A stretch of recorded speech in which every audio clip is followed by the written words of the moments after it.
Hello everybody, I hope you are doing well. Today's video is going to be a very exciting video. Exciting in the sense that if you were ever to start over, start from scratch, where would you start? If there was ever one question that I expected an interviewer on the street, which is my worst nightmare by the way, I am terrified of anyone asking me a question on the street, but if they had to, okay, this would be the one question I would expect to be asked if I ever were to start my collection from scratch, if I ever had to build my wardrobe from zero to what I have now, I suppose. These are exactly the pieces that I would rebuy. These are my fundamental pieces that I cannot live without. Because if no one's going to ask me this burning question, I'm going to answer it anyways. I've never been one to hold back or hold back on some tea. Tea with value, of course. Okay, there's a difference. So let me spill the tea, even though it's not really quite tea, Sabrina. I mean, where's the drama? Where's the pizzazz? Anyway, let's get into it. First thing that I would buy, literally the first thing I would buy out of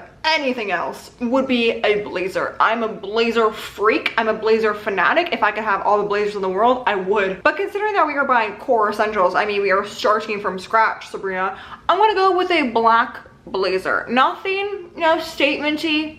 Nothing out there, just a black, good quality blazer. And then after I would buy like more of a statement-y blazer. Actually, my second one might be the cinched in source unknown blazer. I love that blazer. Or just a cinched in blazer in general. One that's oversized, so we'll go with the black oversized. And then one that's a little bit more form-fitting. We'll make it two blazers while we're at it, okay? Now that being said, a black blazer, you can never go wrong with a black blazer. You can wear that day, you can wear that night, you can wear that to work, you can wear that to the mall, you can wear that to the amusement park. Okay, maybe not the amusement park, it's a little bit much, but honestly, I mean, who am I to say? No, but seriously, you can wear it dressed up, you can wear it dressed down. People that think of a blazer as a trend, it makes me angry because I'm like, what do you mean as a trend? I can see certain blazers being a trend, more of a cinched in versus an oversized, that I understand, but blazers as a whole, no, those are classic pieces. Those are here to stay, in my opinion. The next staple that I would get in a heartbeat is a good pair of straight leg jeans. Long gone are the days of skinny jeans, at least on me,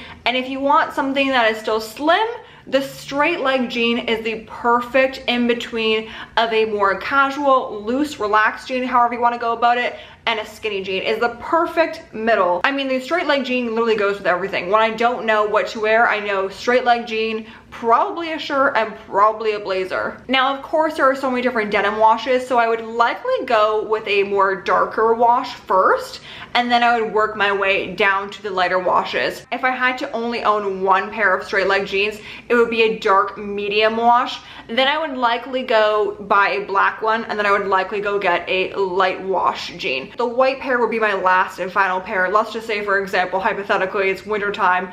I'll buy that, you know, in the summer months, hypothetically. I think it goes without saying that a straight leg pair of jeans is an absolute necessity in anyone's wardrobe. A statement belt. I think you can have so much fun with a statement belt. Belts don't need to be boring. They don't need to be just a simple piece of leather and one buckle. That's boring. Everyone has them, I have them as well, but they're not my favorite. Whereas a statement belt, you can have a little bit of fun with. You can have a relatively boring, minimal outfit, just a simple t-shirt and jeans, but then you have a statement belt, and the statement belt is the star of the show. Your eyes will be drawn to the statement belt, and suddenly your outfit went from dull to extravagant.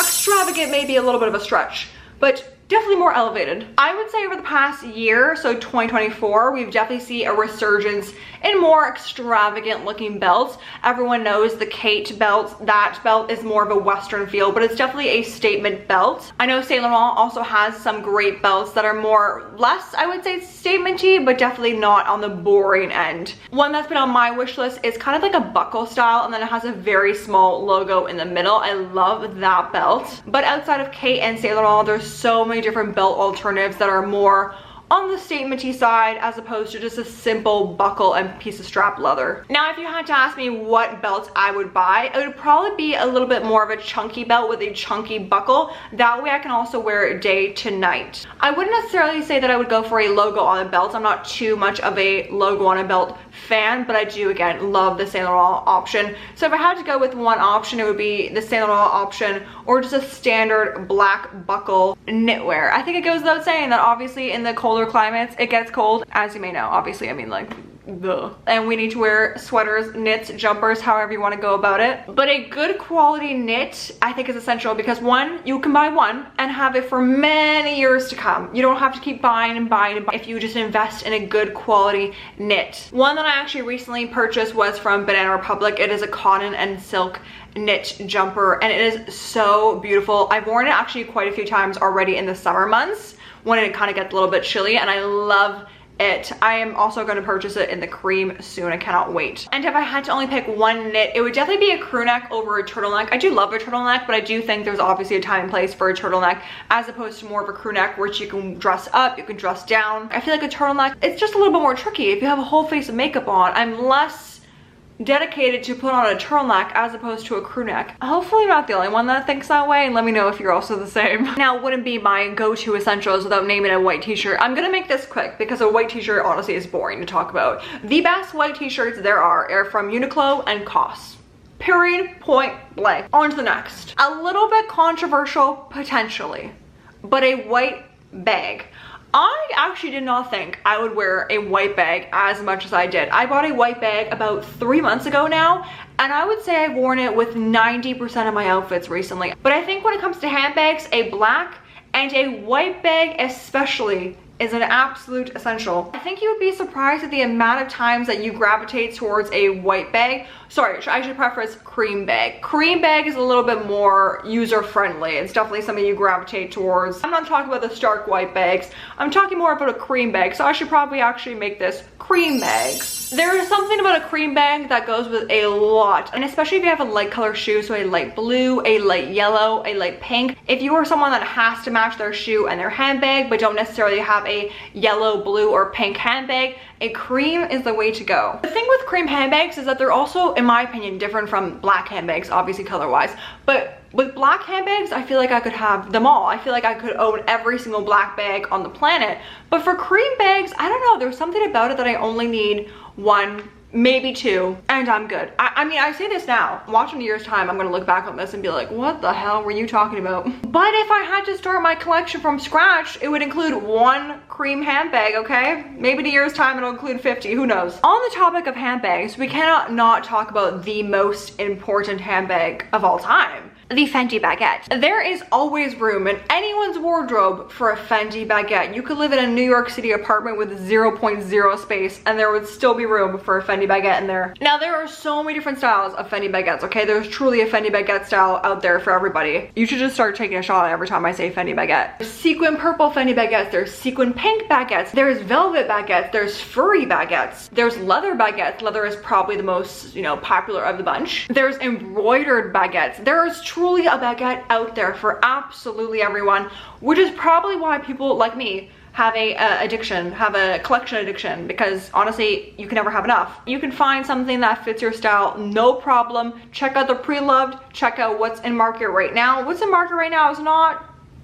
like the pre-loved. I would go for the pre-loved if I were you, but definitely check out a Fendi baguette. I do not think you'll be disappointed in the slightest. And lastly, because we also need, you know, footwear, we need to put something on our feet, a ballet flat or a loafer. I don't think you need to start with both at the same time. One of the two. I think a ballet flat is definitely more feminine and a loafer is definitely more masculine. So depending on your preference, one of the two. I recently found a pair of Strad loafers that were on a very good steal, but I was also looking at investing in the Saint Laurent loafers. The Strad loafers were the worst loafers I think I've ever put on my feet, ever. They were suffocating. I got them in a size larger, and also I do not have very wide feet at all. I have pretty narrow feet. The loafer was taking over my entire foot. It was eating it alive. Those were a quick return. And then when it came to the Saint Laurent loafers, I was also looking at the Versace loafers. Both of them had a very thick leather that I don't know if I necessarily wanted. So in the meantime, while I guess decide on what I want, I found these ones from Steve Madden. I wouldn't typically go to Steve Madden for a pair of loafers, but honestly, these were calling my name. But this shoe is definitely giving ugly, okay? I like some ugly looking shoes. It's definitely giving a dupe for the Row loafer. Grandpa-esque ugly looking loafer, but I love the ugly looking shoes. What can I say? Sometimes a good men repelling shoe is the way to go. This shoe also comes in the white, which I was very drawn to as well. and a red. I will report back on whether I like this shoe because this shoe is coming with me to London. So actually I should probably start breaking this in. I mean, in a week's time, I'll be walking around the city in this shoe. And if it's a very uncomfortable shoe, I'm gonna be a little bit screwed. So I will report back, okay, let you know what I think about this shoe. And there you have it. Those are my key essentials, things that I absolutely cannot live without and things that I would highly recommend to you as well. Now, just because those are my key essentials does not mean that my key essential list has to stop growing. So let me know in the comments below what your key fundamental items are, items that you cannot live without, because I'm dying to know. Now, I think I'm gonna wrap this video up here. Thank you so much for watching. It truly does mean the absolute most to me. There has recently been a spike in my community and I'm so beyond thankful. If there are any videos that you want to see, please, I'm all ears, let me know. And as always, I hope you have the utmost fabulous day.